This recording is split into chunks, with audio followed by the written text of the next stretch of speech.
यदि आप लॉ पढ़ना चाहते हैं तो कहीं और क्यों जाना। हमारे ऐप को डाउनलोड करें और लॉ पढ़ें।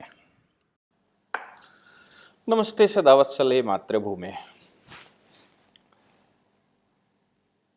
मैंने बहुत बार सुना है कि सत्ता जब आदमी के हाथ में आती है तो वो बौखला जाता है और सत्ता की बौखलाहट बहुत कुछ मायने रखती है। आज उद्धव ठाकरे जी, जिनको दो दो केसेस में आज ही, यानी कि मैं बात कर रहा हूँ आज 27 नवंबर की, आज ही दो दो मामलों में बड़ी मुँह की खानी पड़ी। एक तो बीएमसी में मामले में कंगना रनावत के मामले में उनको बड़े मुँह की खानी पड़ी, दूसरा अर्णब गोस्वामी की गिरफ्तारी के मामले में भी उनको बड़ी मुँह की खानी पड़ी। एक मामला हाई कोर्ट ने डिसाइड किया तो दूसरा सुप्रीम कोर्ट ने डिसाइड किया और दोनों ने ही उद्धव सरकार को आड़े हाथों लिया। बीएमसी को भी आड़े हाथों लिया, संजय राउत को आड़े हाथों लिया और महाराष्ट्र की सरकार को, पुलिस को आड़े हाथों लिया। यहाँ तक महाराष्ट्र के हाई कोर्ट और नीचे के लोअर कोर्ट्स को भी आड़े हाथों लेते हुए सुप्रीम कोर्ट ने बड़ी फटकार टाइप की लगाई। और उसके पहले ही, हालांकि सामना में उनका स्टेटमेंट आज सुबह ही छपा होगा, हिंदुस्तान टाइम्स ने उसका एक रिव्यू बनाया और जो उद्धव ठाकरे ने कहा वो काबिल तारीफ है कि कोई भी एक मैच्योर्ड पॉलिटिशियन ऐसी बात नहीं कर सकता। हिंदूवादी नेता अपने आप को कहने वाले उद्धव ठाकरे, जिनके पिता हिंदू हृदय सम्राट हुआ करते थे, उनके पिता पर आज भी सत्ता, उनके पिता के अपने पिता के नाम से आज भी सत्ता चला रहे हैं और जो सत्ता का सुख भोग रहे हैं उस सुख में उनको आज अपने पिता याद आए।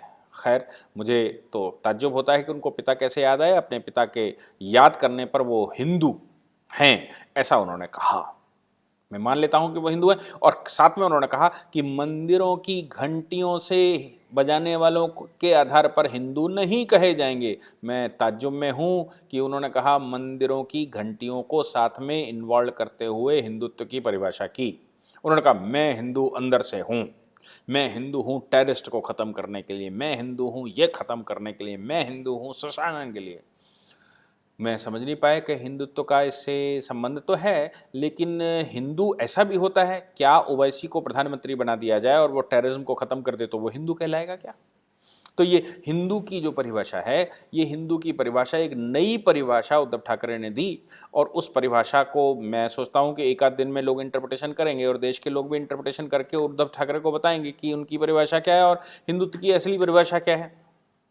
लेकिन इतना कहना ठीक था। अपोजिशन को आड़े हाथों लेते हुए, अपोजिशन महाराष्ट्र में हम सब जानते हैं कि कौन है। महाराष्ट्र की अपोजिशन तो बीजेपी है। अपोजिशन जो जिनके साथ उन्होंने मिलकर चुनाव लड़ा था और उनकी वजह से ही वो आज वहाँ पर सरकार बनाए पड़े हैं। अपोजिशन को आड़े हाथों लेते हुए उद्धव ठाकरे ने जो स्टेटमेंट दिया वो काबिल तारीफ है। काबिल तारीफ इन द सेंस कि वो अपने आप में मियां मुंह मिट्ठू बन गए। हालांकि उनकी सरकार तो इस समय कांग्रेस और एनसीपी के साथ मिली हुई है, इसलिए उनको उनका जो हिंदुत्व की परिभाषा है वो परिभाषा ही कुछ बदल गई है और उनकी परिभाषा आज सो कॉल्ड डिफरेंट परिभाषा हो गई है। क्या उन्होंने कहा? बड़ी गजब की बात कही। उन्होंने कहा मैं एक सुदर्शन चक्र चलाऊंगा तो अपोजिशन खत्म हो जाएगा, अपोजिशन का ये बनाया हुआ ताना बाना खत्म हो जाएगा। सुदर्शन चक्र चलाने जा रहे हैं उद्धव ठाकरे।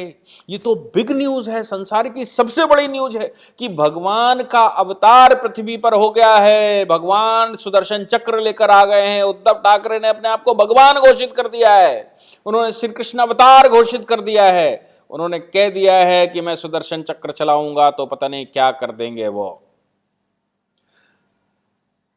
शासन चला रहे थे, मुख्यमंत्री बन गए, अपने आप को बड़ा पॉलिटिशियन कहते हैं, राम भक्त भी अपने आप को कहते हैं। वो अपोजिशन के ऊपर तमाम तरह के हमले करें, मुझे कोई आपत्ति नहीं है। आप पॉलिटिशियन हैं, आपको ये करने का अधिकार है। आप कंगना रनावत के ऊपर हमला करते हैं, समझ में कभी आता है कि भाई आप पॉलिटिशियन हैं।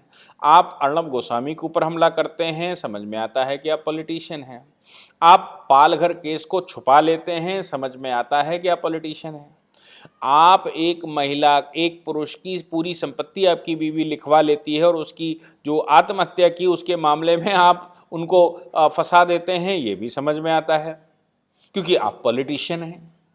हमारे देश में वैसे ही पॉलिटिशियन को गाली देना माना जाता है। ये माना जाता है कि जिस दिन कह दिएगा और भाई नेताजी तो एक सभ्य व्यक्ति तो आजकल ये कहने लगा, भैया कुछ भी कह लो लेकिन ये गाली मुझे मत दो। तो ये आप पॉलिटिशियन हैं, ऐसी गालियां देते हैं, वो समझ में आता है। लेकिन भैया भगवान के अवतार को बचा कर रखो। भगवान का अवतार आप कहते हो कि आप हैं, आपके पास सुदर्शन चक्र है, आप एक सुदर्शन चक्र चलाएंगे तो सारे अपोजिशन का खेल खत्म हो जाएगा। कृपया करके भगवान को बख्श दो उद्धव ठाकरे जी, ऐसी बाणी मत बोलिए कि तुरंत झगड़ा होए। ये तुरंत झगड़े की बाणी मत बोलिए, हिंदू समाज उठकर खड़ा हो जाएगा। आपने अपने आप को भगवान घोषित कर दिया है और आपने अपने आप को घोषित कर दिया है कि आप इस समय कुरुक्षेत्र के मैदान में हैं और कुरुक्षेत्र में आप ये युद्ध करवा रहे हैं और आप भगवान श्री कृष्ण के अवतार में हैं। तो ये बता दीजिए श्रीमान जी, आपके अर्जुन कौन हैं? आप कौरवों की तरफ से वो सुदर्शन चक्र घुमाएंगे या पांडवों की तरफ से घुमाएंगे? आपकी पार्टी में जितने लोग हैं, आपने कांग्रेस को अपना साथी बनाया, आपने नेशनल कॉन्फ्रेंस को, नेशनल एनसीपी को अपना साथी बनाया, और आपने जो दूसरी पार्टियों को साथी बनाया होगा जिनके साथ आप मिलकर चुनाव लड़ने की सोच रहे हैं, या आपने चुनाव नहीं लड़ा लेकिन बाद में आप बीजेपी से बितर होकर मुख्यमंत्री की लोभ में वहां पहुंच गए, तो भैया आपके साथ तो सारे कौरवों की सेना इकट्ठी हुई है। आप कौन से मुंह से सुदर्शन चक्र चलाने जा रहे हैं? क्या आप भगवान श्री कृष्ण भी कौरवों की तरफ से लड़ेंगे?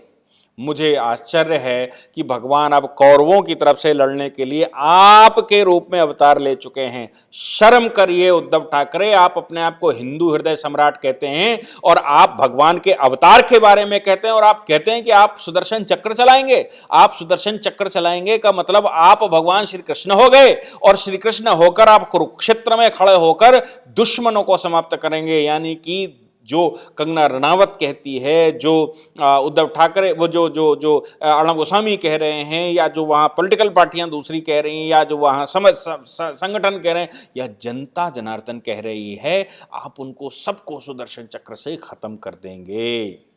मैं नहीं जानता आपने किस उद्देश्य से कहा होगा, लेकिन हिंदुस्तान टाइम्स की मैंने अभी डिजिटल एक न्यूज़ आई, उसको मैं पढ़ रहा था कि आपके सामना में ये छपा। मैंने सामना भी नहीं देखा, लेकिन मैं हिंदुस्तान टाइम्स की खबर के आधार पर आपको बता रहा हूं कि ऐसे आप हिंदुओं के सेंटीमेंट को मत छेड़िए, आप हिंदुस्तान की भूमि को मत छेड़िए, आप दबे हुए लोगों को मत छेड़िए, आपके स्वास्थ्य के लिए अच्छा नहीं होगा। भगवान भी देख रहे होंगे तो आप अपने आप को अवतार घोषित कर रहे हैं, शर्म कर रहे होंगे कि हाय कौन से व्यक्ति को मैंने धरती पर जन्म दिया जो अपने आप को मेरा अवतार घोषित कर रहा है।